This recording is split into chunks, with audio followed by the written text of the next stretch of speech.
Hi, I'm Judy Herzog, president of the Northside Strippers Quilt Club here in Fairfield. We want to introduce you to our show that we put on in October. This quilt you're seeing is our club effort, and it is a quilt that we will use as a fundraiser. Our funds will be donated to the Civic Center that is trying to be built here in Fairfield. The fabric used in this quilt is kind of nice too, because money, when you bought this fabric, some of the money went to the Cancer Society. So we kind of call it our cancer fabric. The one thing I wanted to maybe get to show you is one of our club members added up possible hours to make a quilt and what it would cost, and I just want to give you the cost she came up with. Materials were $215. Labor at $20 an hour was $9,700, so the total cost of this quilt was $9,915. So quilting is a hobby, it isn't a money maker. But we think it's a very pretty quilt, and we had fun making it. The whole club joined in. This is a block challenge where everybody was given one piece of fabric that was to be used in a recognizable amount in the block that they built. And what we'll do with this is we have a viewer's choice, and the people, or the person who wins first place will get to choose the first 12 blocks. Second place, name drawn, will get to choose her 12 more blocks, and then they can build a quilt out of it. And it's been a real fun thing. We've had a lot of people from the Albia group join in this particular event. So it's fun. We'd like to show you our best of show quilt, pieced by Penny Horace, black and white. It has little hand machine stitching, I think, on it, but notice the border. It's got a little piping around there, just beautifully done. Penny deserves best of show for this.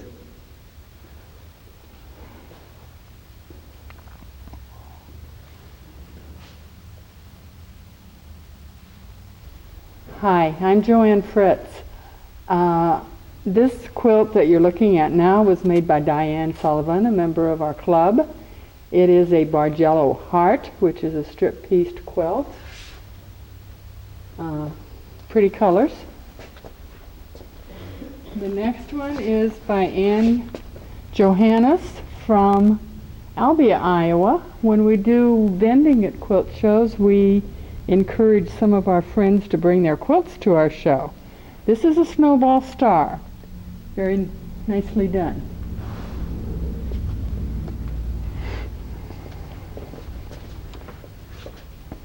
This one looks like a star sampler. In fact, this was our block of the month from my store, the Sewing Room, done by Shirley Thompson. Each month the quilter got a quarter yard of two fabrics, and they needed again to be used in a recognizable amount in each block. Judy Herzog designed the blocks for me, and it's turned out to be a real fun project, and I appreciated everybody that joined in that.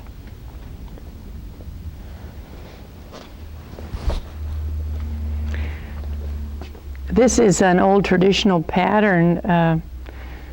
Fans. Trudy Oliver made it. It's just a striking quilt.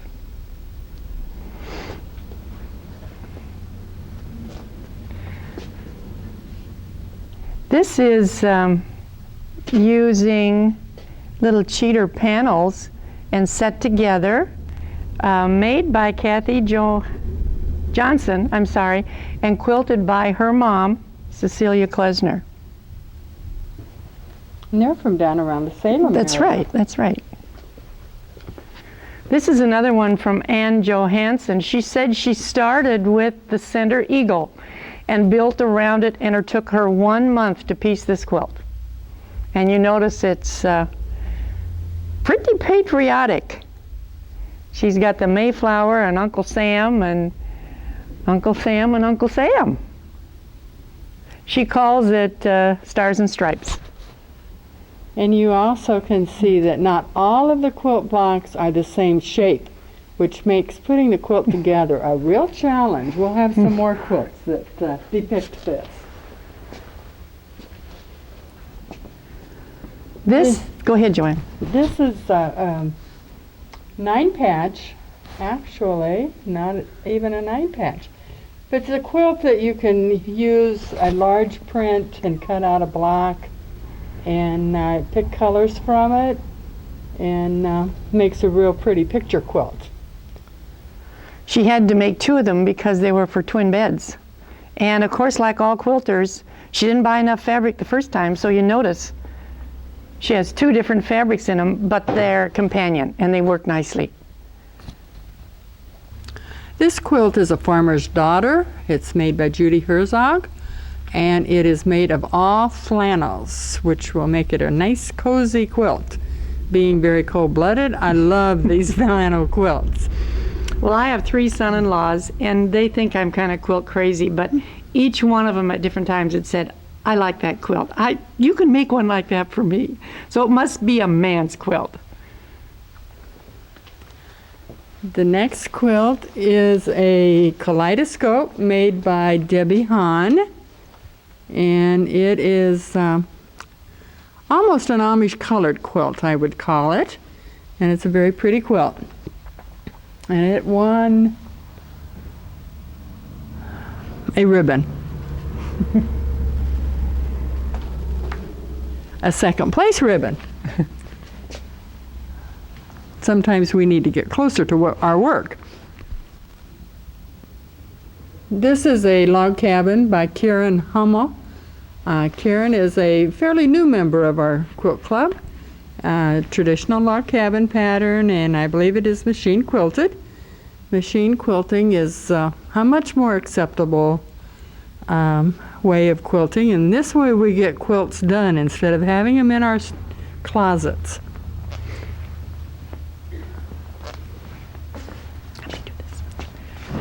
This one is made by Marge Russell, and I think it's so fun. She said, I made this quilt before I knew anything about, I even knew what a 1/4-inch seam was. So I think it's kind of cute. It's a sampler, and she made it in 1992.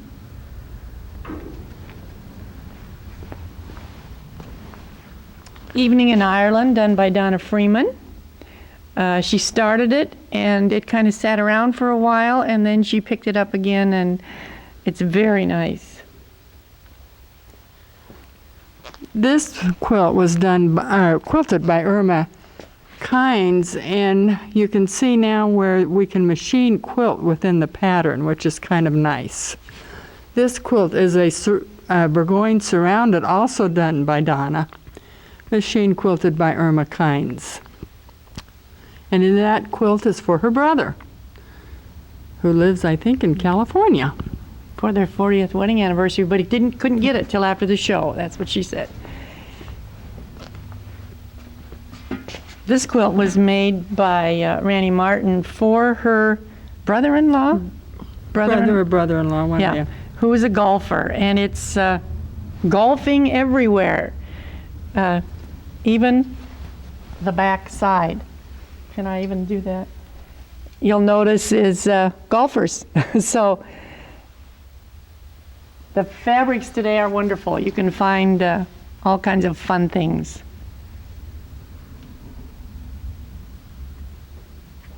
Machine quilted again. So this quilt is kind of fun. It's made by Rebecca Thompson. She went over to England, and she's kind of a new little quilter, and she said, I want to bring back some British fabric. So she went into a little shop in London, and she got the little yellow rose fabric, and she said, I was so excited. I came home, and I just wanted to start making it right away. So it's her first attempt at quilting. It's called London Fancy.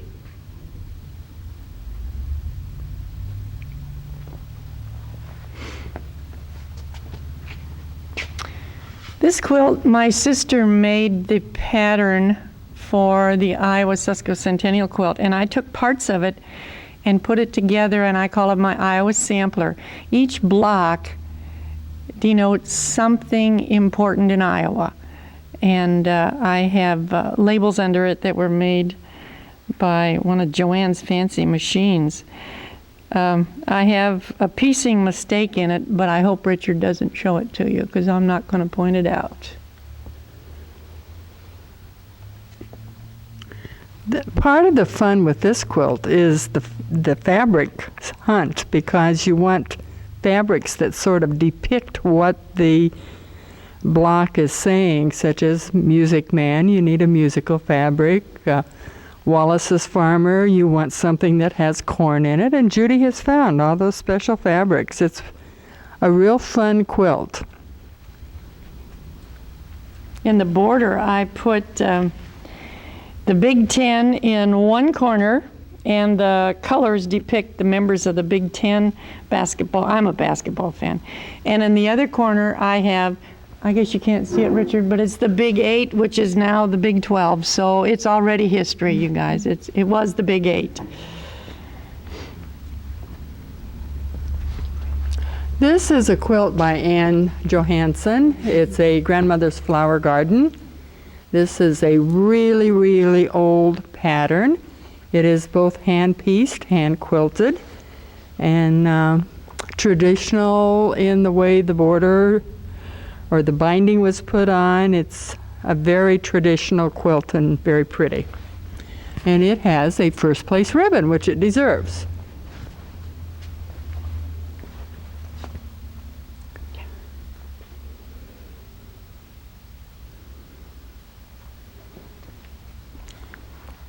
This is a Boston Commons, and this was done by Judy Hinshaw. And on the card she says she chose a couple of fabrics that she liked and then worked from it. And traditionally, the Boston Commons, you radiate color light to dark from the center out, and Judy has done that. This is a quilt pattern called Chris's 3-Patch, and it's always been kind of a mystery to me why it's called Chris's 3-Patch other than the 3 patches in the middle. But Trudy made it, and it was quilted by a group in North English that they quilt for fundraisers for their senior citizen center.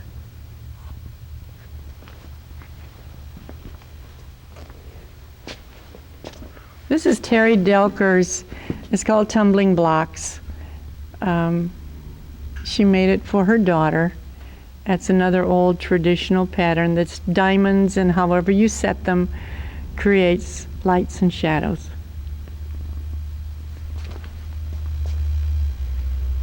Vi Winter's a scrap quilt. This is really a interesting quilt because some of these fabrics were bought in 1920 from a door-to-door fabric salesman. And she finally got them put together. But it's a fun little big quilt. But we don't want to put Joanne out of business by having door-to-door fabric salesmen. This is not Sherry Herman's. This is a log cabin quilt. We see the sign, and it's not really whose quilt it is. And I'm not sure whose quilt it is, but it's a beautifully done log cabin. And the log cabin is an interesting pattern because you can make such interesting different settings for the way the quilt is put together. Traditionally, a red center in a log cabin quilt Depicts the heat of the home. This is a little 9-patch, which actually forms a snowball quilt. So a traditional quilt pattern, again, done by Vi Winters, who's from Northeast Iowa.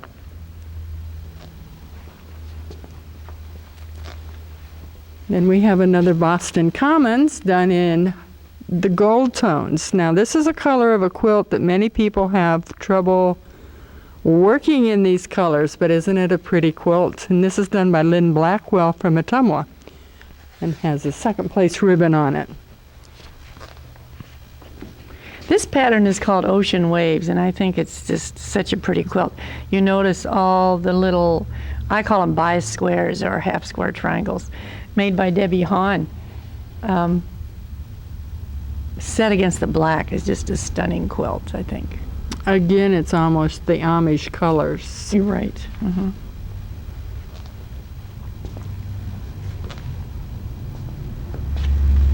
This quilt belongs to Becky Canny. It is a double wedding ring, again done traditionally as far as the bindings are concerned. Becky doesn't know the history of the quilt, but she owns a gem.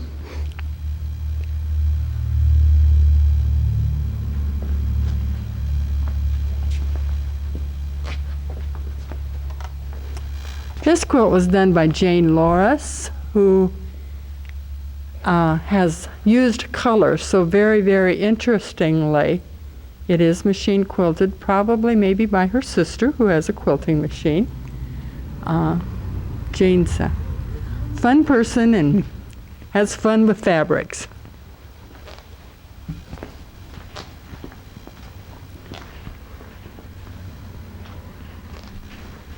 This one is, we kind of had to research the pattern when they brought the quilt in.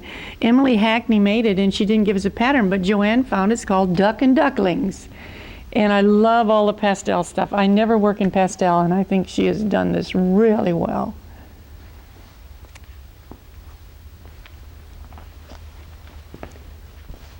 This quilt has caused more happy memory or happy times in my shop and going to be in a lot of homes. It's called Christmas Through the Year, and we have Santa Claus doing things in February, flying kites in March that have the shamrock. Judy, if you don't know, loves Santa. And when we went to market and found this pattern, I kind of dragged my feet. I said, Judy, not everybody likes Santa like you do. But it's a really interesting quilt, and it's so well done. Her fabric choices are beautiful.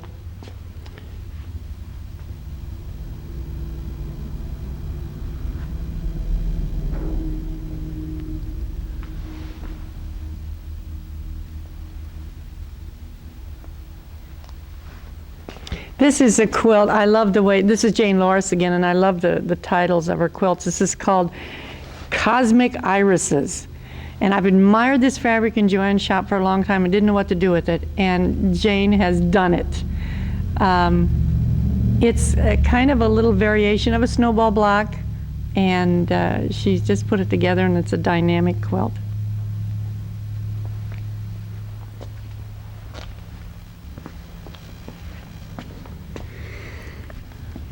This is a Dresden plate, and it's kind of interesting. I had this Carol Hunt call the store and ask if she could enter a quilt that her mother had made for her, and I said, of course.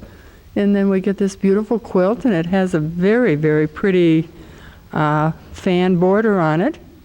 But Carol's mother made it for her for Christmas, and it took her 2 years to make it. Well, just look at that quilting. Yes, it's wonderful. No wonder it took 2 years to make. And then those, inside the Dresden, all of those little flowers that are embroidered, it's wonderful.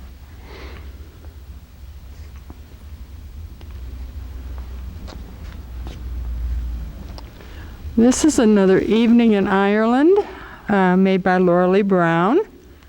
Very pretty colors. It's a pattern that is just so pretty. Velma Pewter quilted this, and Laura Lee had to fly it from Florida to Iowa, and then she's going to fly it back after the show. So it's going to have a fun trip. This quilt right here is interesting because Cecilia Klesner was in the shop, and she saw this center medallion we had made up as a little Christmas table topper, and she loved it, and it just grew and grew and grew into this size quilt. I think she did a wonderful job with it, and she her daughter pieced it and she quilted it. As in so many things, there's people who like to do the piecing part of it and people who like to do the quilting part of it. And for Judy and I, once we get the tops pieced, the quilt is pretty muchly done. This is another quilt by Lynn Blackwell. She is a machine piecer, and it's called Poinsettia. She's from Ottumwa. And it's the little stippling quilting in it just pops those poinsettias out. It's a wonderful quilt. This is a quilt that we didn't have. I come from a big family, and my mom passed away when I was quite young, so we didn't have the traditional pass down the quilts. But this is one pattern that my sister Carolyn got that belonged to my great-grandmother. And so she worked out the mathematics and made us a pattern so we all could make a quilt. So we call it Great Grandma's Quilt. And it's just a variation of what I call the Texas Star. And of course, I did not quilt it. It is hand quilted. This pattern is called Star Spin. It's a beautiful, beautiful quilt, but it is quite difficult, not only in the fact that you need to have 11 fabrics of 4 different color families, but the piecing is a little difficult. In fact, I've had 2 people in my store lately that have said, I'll never do another Star Spin. So these are ones to see and appreciate now.